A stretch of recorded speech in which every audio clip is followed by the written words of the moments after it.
Hey folks, we are live. Sorry, I was just looking, and then I went and looked. I was gonna brush my hair, and I looked at my brush and realized there was hair all over it, and was like, "Oh my god, what a way to start a show!" Um, how is everyone doing? I hope you guys are having an absolutely fabulous. I swear, this hair is just being so weird today. I hope you guys are having an absolutely fabulous Thursday. I also just like completely forgot what day it was. I have I have a heck of a day happening today. Um, I'm going to the Toronto Indie Author Con, which kicks off on Saturday, and I was going to be flying out on. I'm flying out on Friday, but I found out just a couple days ago that my flight got moved up, and now my flight leaves at 10 in the morning, um, which means I have to be at the airport at like 8, and that means I would have to leave the house because we're 3 hours from the airport at 5, which means I'd have to get up at like 3, and I just really don't want to do that. Also, there's a snowstorm going on, so I'm going to leave today in the middle of the snowstorm, but I'll get to drive during the daytime, which matters quite a bit to me, and that should make life a lot easier. But that sort of just changed my whole schedule, right? Like I went from like, oh, because I have plenty of time to like get going in the morning and do a regular kind of day to, oh dear, I'm got to be packed and out of the house at 2 o'clock today versus like, you know, 8 o'clock tomorrow. So that was exciting. That's been my day. So I don't know. I haven't actually like flown anywhere since going to Vegas in 2024, and for some reason it's got me kind of stressed out. And so does this wig because it just like refuses to not be like a static disaster. I don't know why. Why does it hate me like this? Anyway, so that's my trials and travails, worrying about going to this conference and and travel and all that. It'll be my first time traveling on like a Canadian driver's license in 20 years. So that'll be kind of wild because in the States I traveled on my US driver's license or my Canadian passport if I was traveling internationally. And of course I also had to always have my green card on me in the States. And now it's just like, wow, I can just like get on an airplane and only have one piece of ID that I actually need to worry about, which is pretty wild. It's been a stretch since I've gotten to do that. So yeah, so that's what's going on with me. Um, so there's stuff to talk about in the author community, right? The big hullabaloo, which I don't understand at all. So I'm looking for someone to help me out here. The big hullabaloo is Draft to Digital charging a fee to make an account and then a yearly maintenance fee. So this seems like such a non-issue to me. I don't even understand how anyone could even be like I don't understand why I'm talking about it. It's such a non-issue. Like it befuddles me, but that makes me feel like I'm missing something. Like there's some sort of piece of information here that I don't have that explains why people are concerned about draft to digital charging a fee and people saying they have to take their books off draft to digital and stuff like that. So I am eager to find out if anyone um, has a reason to be that they think that someone should actually be worried about this. Fiona says it's only if you don't have an account and you're not selling any books. Yes, that's an important caveat, right? And that's the main reason why I feel like it's not an issue because everybody that currently has an account is all set. So, and anybody who wants to make an account, it's $20. Um, so both of those things seem like pretty non-issues to me. And I think the maintenance fee is like what, $12 a year. Um, and that's if you make less than $100 a year on draft to digital, you have to pay $12. And to be honest, if you're making less than $100 in draft to digital, why are you there, right? Why do you have books on draft to digital if you're making less than $100 a year on draft to digital, right? Like that kind of seems like it's a thing that shouldn't bother real people. This is clearly something that they've put in to stop junk accounts putting up books that are just like completely made by machine or by content farms or whatever. Um, and I feel like every author should look at something like this and be like, good. This is excellent. This makes it so that there's not just that the market doesn't get flooded with things that don't matter, with things that we shouldn't care about, right? That the market only has books that are put out by people who are treating it like a business, um, and like not even like a full time business, like a weekend, 1 day a week business, right? Like that's the threshold, really. It's not anything crazy. So I feel like, you know, this is something that I would have expected authors to look at and say, "Good, we want there to be a less flooded market. We want there to be less cruft out there." But strangely, people aren't having that reaction. Jill says she thinks people are afraid that if Draft or Digital does it, that Amazon will do it and Ingram will go back to doing it. I don't think that Amazon would bother. Amazon would just make an automated system that put some sort of enforcement in place. Although there has been talk a couple times about Amazon restricting how many books an author can upload a month. Um, and there's been concerns raised around that because, like, what if you were with a publisher and you bring your library, over to yourself, and you can only put up like 4 or 5 books a month or something like that. I actually think that Amazon does have a limit. They did put a limit in, and they just made it high enough that like a regular person would never encounter it. But there is a limit for how many books you can make a month, and that's how they handle that particular issue. Um, as far as like charging people a maintenance fee if their books aren't selling, um, I actually would love it if Amazon did that. Call me crazy, right? I think I think it'd be great for all of us if there's books out there that don't sell any copies, or actually not even that. Like if there's authors out there, like entire accounts that don't do a certain volume of book sales, or maybe do zero over the course of 12 months, yeah, I think they should pay, or their books should be pulled down. I think that'd be fine. Um, I think some people might be concerned about that because that means then that literature is lost. But I think this would only apply to ebooks. So print book listings would continue to exist, and people can always put their books up on their websites and submit them to Google Books so that they're in Google Books' big database of all the books ever made. I think that'd be fine. But yeah, I'm actually not. I would not be upset if Amazon did this. I hope I don't get like flambéed for saying that, but it just makes me feel like for people who are working this as a business, who rely on selling books to make ends meet, that, you know, pruning out cruft from the system, making search results better, showing books that are actually being purchased, stuff like that. And Amazon can even do a thing where they just show like these are like you could tell to search archived books or something like that, right? Like this is the books don't have to be erased from the internet to do this. I think there's some merit to this sort of thing. Um, that makes sense about Barnes and Noble saying they would limit to 100 books and they're making some exceptions. I could see I could see that as being a method of doing this sort of thing. Like I don't know that it's worth it for Amazon to charge a maintenance fee, right? Because they make so much money that, I mean, I guess, if there's a million authors out there, but like, even if there's a million authors out there who aren't meeting a threshold and Amazon charges them $12 a year, it's not it's almost not even worth Amazon implementing that program and dealing with supporting it, right? A smaller entity like Digital could do it, but Digital is clearly also doing it with the express purpose of just getting people to only be in the system if they're really serious people, right? They're just basically saying like if you're not a real person, if you're a bot, if you're a content farm, then we're going to make you pay for the load you put on our system. It's really all that Drafted Digital is saying. Um, that seems pretty reasonable to me. Amazon, you can only upload 3 books a day or something like that. Yeah, okay, so there is a limit, and it's just something that most people don't hit because it's a pretty reasonable limit. Um, and so that's kind of how I feel about it. But I'm curious, is anyone a bunch of people left when I said that I wouldn't even be upset if Amazon did this? Um, I bet you Fiona's with me on that. Actually, no, I shouldn't put words in your mouth, Fiona. That's rude. You might actually not be with me on that.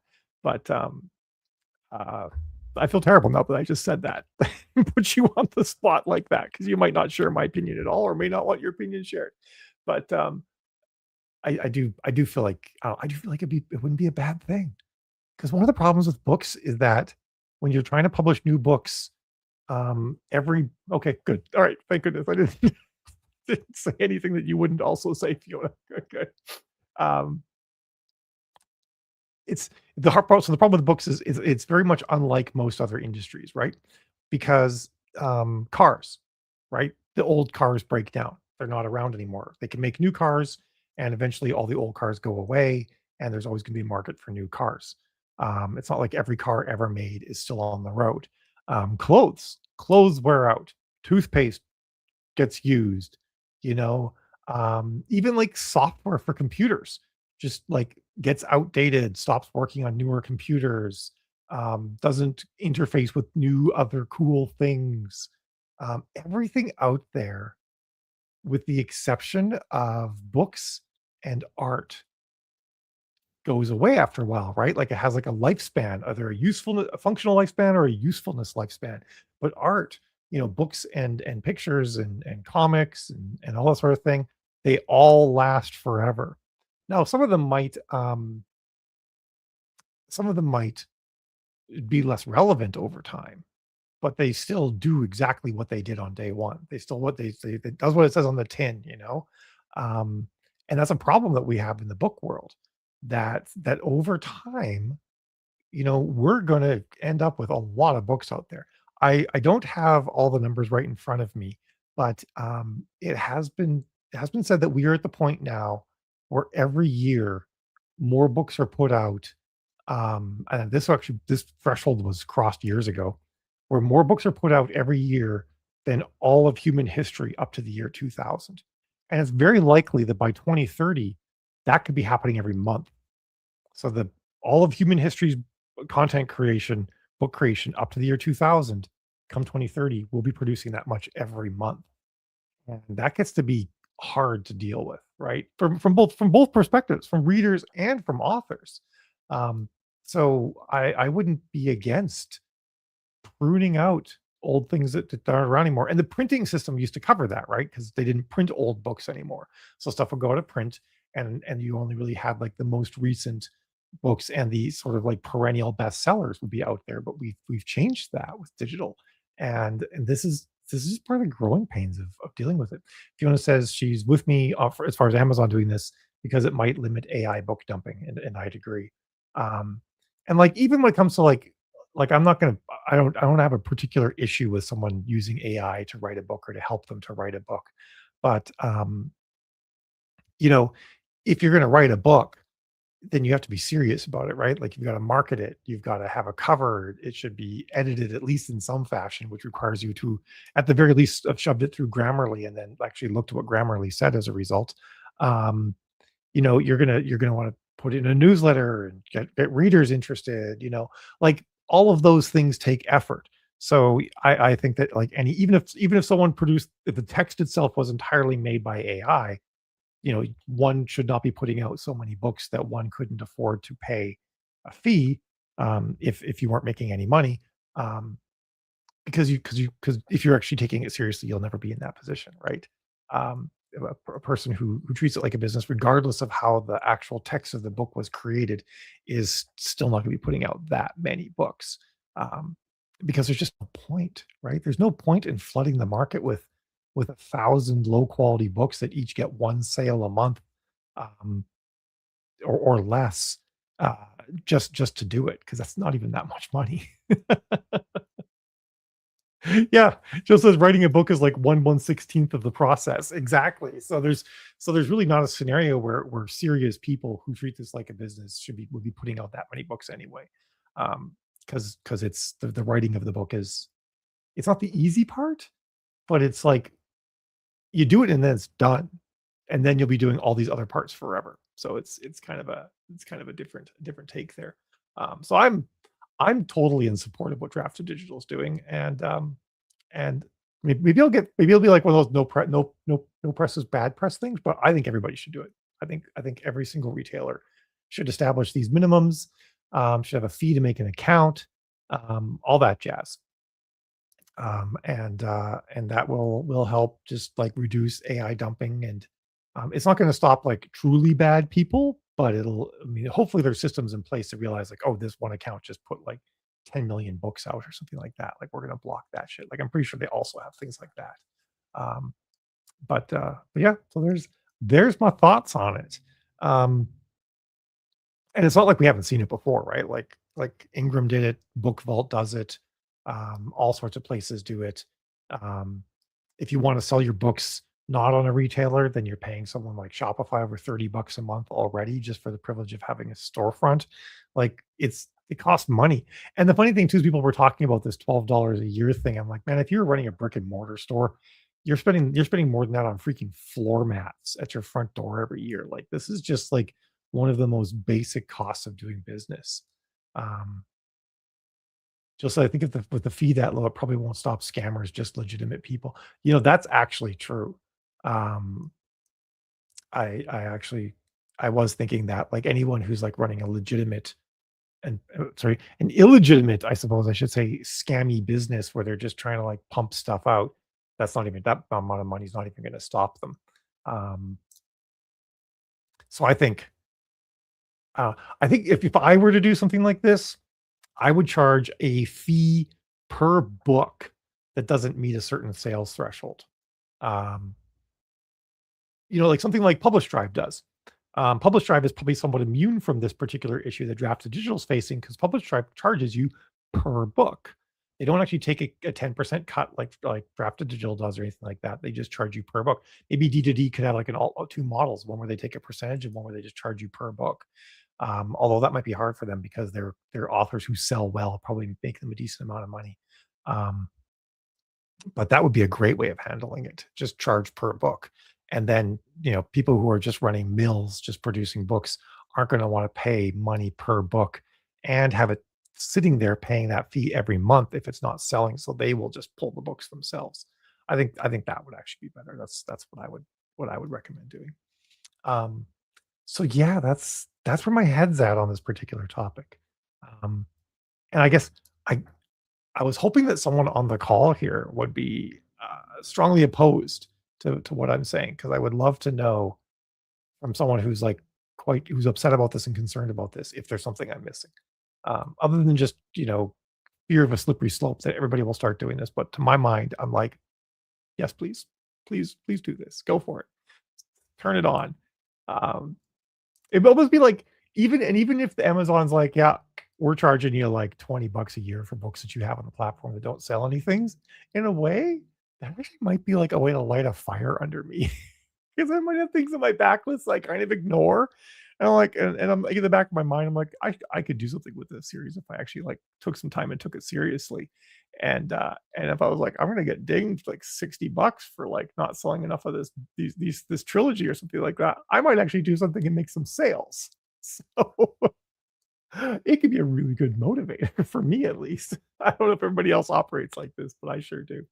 Um, so yeah, that's what's going on in my noggin. For those of you who've wandered in a little bit later, I am going off to the Toronto IndieCon this weekend, and I saw that it's being held in the Toronto Reference Library, which apparently is like a really beautiful library. It's always funny how like really beautiful libraries get names like Reference Library. It makes me think of like the basement library from Ghostbusters. Where where or Slimer goes. No, no, Slimer wasn't there. It was the ghostly librarian, and then like all uh, the cards were flying out of the card catalog. So anyway, that's what I think when I think reference library, but apparently it's really beautiful. So I will be there. I've been like practicing wearing latex again a bunch because I'm going to a conference. I have to wear latex. I gotta like dress it up. I'm not obviously wearing it right now because I'm gonna be driving in like a snowstorm, and I'm like, if I get broken down, I need something that's got some warmth to it. And this is like fleece lined and really nice. But yeah, so I'm like, I'm all geared up. I'm ready to rock it. I'm ready to hang out with authors too in person. Like I said, it's literally been since Vegas in 2024 that I've actually got to. Well, I guess briefly I did for like part of a day at a conference in Fredericton, New Brunswick, but I only knew like one person there, and spent most of my time just hanging out, chatting with. That was with Mark Lefray, who will be in Toronto, so that'll be fun too. So yeah, the other thing I guess is kind of cool of note is that Author Ring is continuing to roll. We've got a lot of people that are signed up and aren't active yet because they just haven't processed their payment, which we have to have a system to remind people to do that. And then there's a bunch of people that are on platforms that don't yet support Author Ring, but will soon, like Curios and whatnot. So once that happens, we're gonna jump up quite a bit. It's also been kind of nice just to be in a little bit of a like, let's get 100 people on the platform, see how it goes, see how it runs, and then once we know that it's working pretty well, we can start to ramp things up again. So if you're not aware what authoring is, it's like the old blog rings or stumble upon. It's a non-algorithmically powered organic way for books to be authors to be discoverable. It's designed for people who do direct sales. So the whole idea is that if you sell books directly on your website, it could be audiobooks, print, ebooks, whatever. Special editions doesn't even have to be like your whole library or anything. If you have an e-commerce store on your site that sells book things, like that have a story, not like a bookmark, um, then this system is for you. And you get a little bit of code, you put in your website, and it puts you into the ring. So readers will find you just by navigating through the ring. They'll be on one website, and maybe they'll buy something, and they'll see the thing in the header saying like, author ring, next author, and they'll click that, and they'll work through it. And I've had a couple of authors already say that they are seeing unattributable organic sales happening on their store that they've never seen before. They've never seen that kind of activity before. So it is sort of slowly building awareness. And once we sort of hit a threshold of like maybe another 100, 150 authors on the system, we'll even start advertising it, because then we should have enough authors in every ring, like the romance rings, space opera ring, cozy fantasy ring, like whatever. We'll have enough authors in each one that readers will feel like there's actually more than just like one or two people when they drill down to their genre. So that's something I'm super stoked about. I'll be talking about it at the conference this weekend. Um, and if you're keen on it, or if you know authors who do direct sales and you think that they would love to have some way of getting a little bit more visibility, then you can have them go to authorring.net. And it's two R's, author ring. So both R's are in there, .net, and sign up. It's $1 a month per ring that you want to be in. So it's super low. The dollar a month is mainly there just to cover hosting the servers, because it has to be fast and snappy, right? Like, I can't slow your website down. It has to reload quick. So I have decent servers and content delivery network and all sorts of stuff in there to make sure the system runs fast. Um, so it's a good experience for readers. So if you know anyone who does any direct sales and you think they'd be game, you should get them in on it. I think we have a coupon code still active. Let me summon that and see what it is. Dun, dun, dun. And we're also putting together a reader website too, where readers, it's actually already up, but I'm not pushing it yet until we get more people in. But it's going to effectively end up being like a repository of all authors who sell direct. So, and like I said, it doesn't have to be like your whole library. It could be special editions, could be anything. It's if there's a way for readers to go to your website and get an ebook, audiobook, or print book, then you can sign up for Author Ring. So it's not going to exclude people who are in KU. They can totally get involved too. Coupons. There is a 3 months free. So it's the number 3 months, all one word, free. So you get it 3 months free. I'm going to put it in the chat. So that's what it is. That'll get you signed up on Author Ring for free. And actually, just in case anybody hasn't seen Author Ring yet, I will bring it up. Readers. Let me just find a website that's got it up and running on it. I actually have to reach out to that author because she's got it running on her website twice. There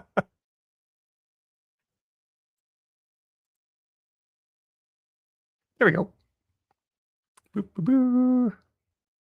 Present, share screen.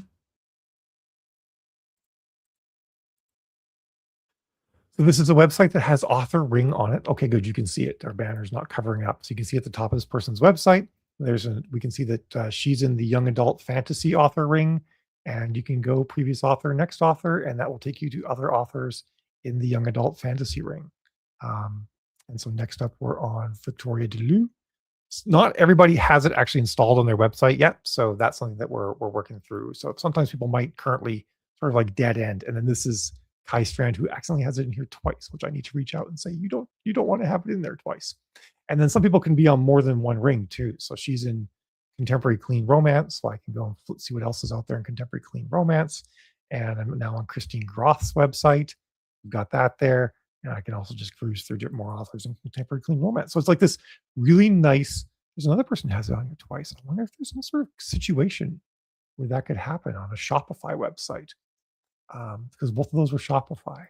Anyway, but so is Chris Groth. She's on Shopify and it's not showing twice on hers. Well, anyway, this is why I'm okay with there only being 100 people on it right now, because we're encountering issues in the wild that you won't always get. But as authors all get connected, we can create a network eventually of all authors who are like doing direct sales, working this like a business, and make a one-stop shop, which is the reader website for readers to find books. Let me actually show you guys what that looks like. If you haven't seen, share screen. So this is like what the reader's website looks like when someone's here in young adult fantasy. And then all the way to the top, we see the 98 authors are in here. Science fiction, we can see different, space opera has all these authors in it. There I am, MD Cooper. So you can see so you can see all these people there. It also shows what people are selling too. Ebook, print, audiobook, everything that they have for sale on their website. So like I said, if you're keen, if you know anyone who you think might be keen, totally check it out. All right, that's I think all I got today. Because my brain is still half in you need to finish packing and travel mode. So I need to get on that. But I hope you guys have a fabulous weekend. I hope you live somewhere where it's not snowing today, unlike us. And I will not be seeing you next week though, because we are on family vacay next week. We're going to Calgary Expo, which is a big Comic Con. So I've got like cosplay to plan for that, which would be fun. But see you later. Have a fabulous time.